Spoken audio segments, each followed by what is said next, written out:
Hi hello welcome back to my YouTube channel. ഇന്നൊരു തിരക്കിട്ട ദിവസമാണ് കേട്ടോ. കാരണം ഞാനൊരു ചെറിയ കമ്പ്യൂട്ടർ കോഴ്സ് പഠിക്കുന്നുണ്ട്.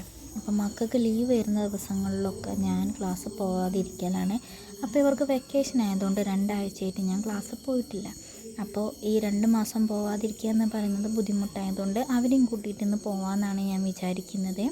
അപ്പോൾ രാവിലെ തന്നെ വേഗം എൻ്റെ പണികളൊക്കെ ഒതുക്കാനില്ല തയ്യാറെടുപ്പാട്ടോ. അപ്പോൾ അതാ ചോറൊക്കെ വേഗം ഞാൻ റൈസ് കുക്കറിലേക്ക് ഇറക്കി വെച്ചു. റേഷൻ അരി ആയതുകൊണ്ട് പെട്ടെന്ന് തന്നെ വെന്ത് കിട്ടും. പിന്നെ ഇന്നലെ ചിക്കൻ കറി ആയിരുന്നു, അപ്പോൾ അത് ബാക്കി ഇരിപ്പുണ്ട്. അപ്പോൾ ഞാൻ വിചാരിച്ചു അതന്നെ ചൂടാക്കിയിട്ട് എടുക്കുക എന്നുള്ളത്. പിന്നെ ഇന്ന് രാവിലെ ചായക്കടി എന്ന് പറയുന്നത് ഓട്ടടയാണ് കേട്ടോ. അപ്പോൾ അതും ഇതാ അവിടെ ആയിക്കൊണ്ടിരിക്കുന്നുണ്ട്. അപ്പോൾ അതിൻ്റെ ഇടയിൽ ഏട്ടൻ നീച്ചു വന്നപ്പോൾ ഞാൻ വേഗം ഏട്ടനൊരു ഗ്ലാസ് ചായ ഉണ്ടാക്കി കൊടുത്തു.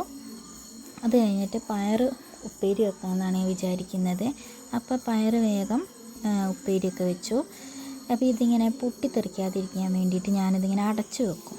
ഈ കടുകിടുമ്പോഴും മുളകിടുമ്പോഴൊക്കെ ഇതിങ്ങനെ പൊട്ടിത്തെറിക്കുമല്ലോ. അപ്പോൾ അതൊരു വൃത്തികേടല്ലേ എന്ന് വിചാരിച്ചിട്ട് ഞാനിത് മൂടി വെച്ചിട്ടാണ് ചെയ്യുന്നത്. അപ്പോൾ അതിൻ്റെ പൊട്ടിത്തെറിയൊക്കെ നിൽക്കുമ്പോൾ പിന്നെ ഇളക്കിയിട്ട് ഇതാ പയറൊക്കെ ഇട്ടു.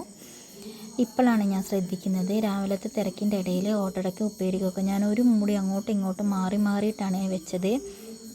അതൊക്കെ കഴിഞ്ഞ് കുക്കിങ്ങും കാര്യങ്ങളൊക്കെ കഴിഞ്ഞ് ഞാൻ വേഗം വീടൊക്കെ വൃത്തിയാക്കിയിടാമെന്ന് വിചാരിച്ചപ്പോൾ സ്ലാവും കാര്യങ്ങളൊക്കെ തുടച്ച് വൃത്തിയാക്കാണ് കേട്ടോ.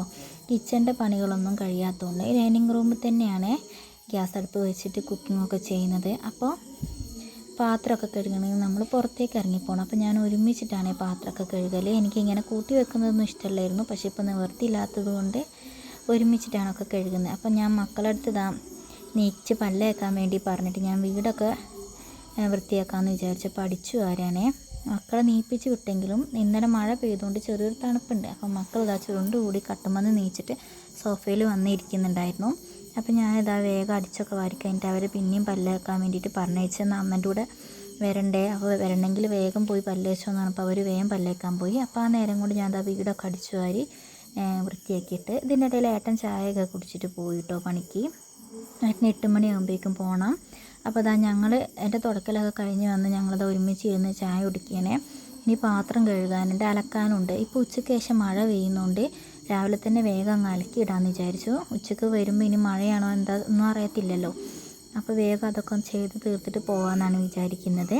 അപ്പോൾ മക്കളോട് ഞാൻ പറയുന്നുണ്ട് വേഗം ചായ കുടിക്കുക, എന്നിട്ട് പാത്രമൊക്കെ കൊണ്ടുപോയി കഴുകാടണം, നമുക്ക് പോകേണ്ടതല്ലേ എന്നൊക്കെ പറഞ്ഞ്.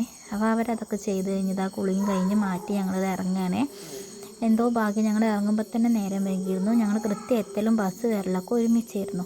പിന്നെ ബസ്സിൽ നല്ല തിരക്കുണ്ടായിരുന്നു. ഞാൻ വിചാരിച്ചത് സ്കൂളൊക്കെ ലീവായതുകൊണ്ട് ബസ്സിൽ തിരക്കൊന്നും ഉണ്ടാവില്ല എന്നാണ് വിചാരിച്ചത്, പക്ഷേ ബസ്സിൽ നല്ല തിരക്കുണ്ടായിരുന്നു. അപ്പോൾ എനിക്ക് ആ ബസ്സിൽ നിന്ന് വീഡിയോ ഒന്നും എടുക്കാനൊന്നും പറ്റിയില്ല. അങ്ങനെ ഞങ്ങളിതാ പോയി അവിടെ സെൻറ്ററിലെത്തിയതിന് ശേഷം ആണ് പിന്നെ ഞാൻ വീഡിയോ ഒക്കെ എടുത്തത് കേട്ടോ. ഞാൻ സെൻറ്ററിലെത്തിയപ്പോൾ പോകുമ്പോൾ ഞാൻ അവരോട് പറഞ്ഞ് അടങ്ങിയിരിക്കണം, ഒച്ചയൊന്നും ഉണ്ടാക്കരുത്, നല്ല കുട്ടികളായിട്ട് ഇരിക്കണം, തിരിച്ചു വരുമ്പോൾ ഞാൻ ജ്യൂസൊക്കെ മേടിച്ച് തരാമെന്നൊക്കെ പറഞ്ഞ് സോപ്പ് ഇട്ടിട്ടാണ് കൊണ്ടുപോകുന്നത്. അപ്പോൾ 2 പേരും കൂടിയിട്ട് നല്ല പാട്ടൊക്കെ പാടി കയറി പോകുന്നുണ്ട്. പിന്നെ ഞങ്ങൾ അവിടെ എത്തി. പിന്നെ ഞാൻ ക്ലാസ്സിലെത്തിയപ്പോൾ പിന്നെ വീഡിയോ ഒന്നും എടുത്തില്ല, എടുക്കാൻ പാടില്ല. അപ്പോൾ പിന്നെ വീഡിയോ ഒന്നും എടുത്തില്ല. തിരിച്ച് ഞങ്ങൾ വരികയാണ്. തിരിച്ച് വരുമ്പോൾ കൺമണിക്കുട്ടി ബസ്സിൽ നിന്ന് നല്ല ഉറക്കമാണ് കേട്ടോ. ഞാൻ നീപ്പിക്കാനൊക്കെ നോക്കി സ്റ്റാൻഡിലെത്താനായപ്പോൾ, പക്ഷെ ആൾ നീക്കുന്നൊന്നുമില്ല. പിന്നെ അവിടെ എത്താനായപ്പോൾ കുറച്ചൊന്നും ബുദ്ധിമുട്ടി, കാരണം തിരിച്ചു വരുമ്പോഴും ബസ്സിൽ നല്ല തിരക്കുണ്ടായിരുന്നു. അങ്ങനെ അവിടെയൊക്കെ ഇറങ്ങി കഴിഞ്ഞപ്പോൾ ഏട്ടനെ വിളിച്ചപ്പോൾ ഏട്ടൻ്റെ പണി കഴിഞ്ഞിട്ടില്ല, ഒരു ഓട്ടോ വിളിച്ച് വീട്ടിലോട്ട് പോകാൻ പറഞ്ഞു. അപ്പോൾ ഞങ്ങളത് ഓട്ടോ ഒക്കെ വിളിച്ചിട്ട് വീട്ടിലോട്ട് പോവുകയാണേ. അപ്പോൾ ഇത്രയേ ഉള്ളൂ. എൻ്റെ ഈ കുഞ്ഞ് വീഡിയോ നിങ്ങൾക്ക് ഇഷ്ടപ്പെടുകയാണെങ്കിൽ ലൈക്ക് ചെയ്യാനും സബ്സ്ക്രൈബ് ചെയ്യാനും മറക്കരുത് കേട്ടോ. അപ്പോൾ പുതിയൊരു വീഡിയോ ആയിട്ട് കാണുന്നവരേക്കും ടാറ്റ.